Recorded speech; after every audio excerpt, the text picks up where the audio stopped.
Hello दोस्तों, क्या आपने नोटिस किया है कि हर न्यूज़ चैनल अब रिसेशन की बातें कर रहा है।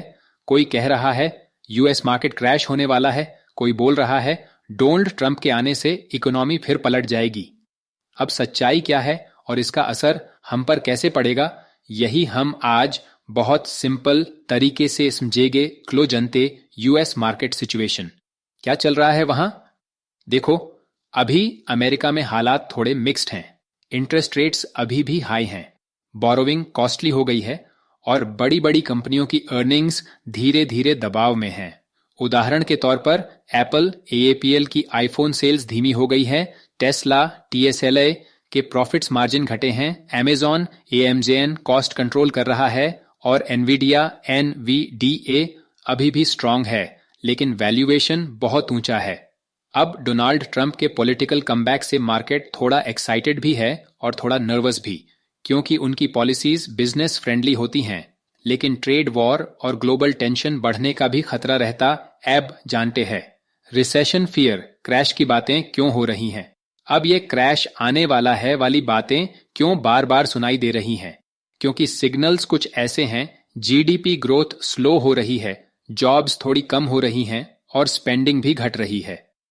तो एनालिस्ट्स बोल रहे हैं कि आने वाले सालों में एक माइल्ड रिकैशन आ सकता है, और अगर ऐसा हुआ तो पहले गिरेंगे हाई वैल्यूएशन वाले स्टॉक्स जैसे टेस्ला, एनवीडिया, मेटा। अब जानते हैं इन्वेस्टर्स कहां जा रहे हैं। अब जब डर बढ़ता है तो लोग नेचुरली सेफ जगह ढूंढते हैं, और अभी सेफ जोन्स ये हैं US treasury bonds, stable return के लिए gold ETF, SPDR gold, GLD, inflation से बचाव के लिए S&P 500 ETF जैसे VO, Vanguard S&P 500, SPY, SPDR S&P 500, और इंडिया में चाहो तो भारत बॉन्ड ETF या RBI फ्लोटिंग रेट बॉन्ड्स भी अच्छे ऑप्शंस हैं।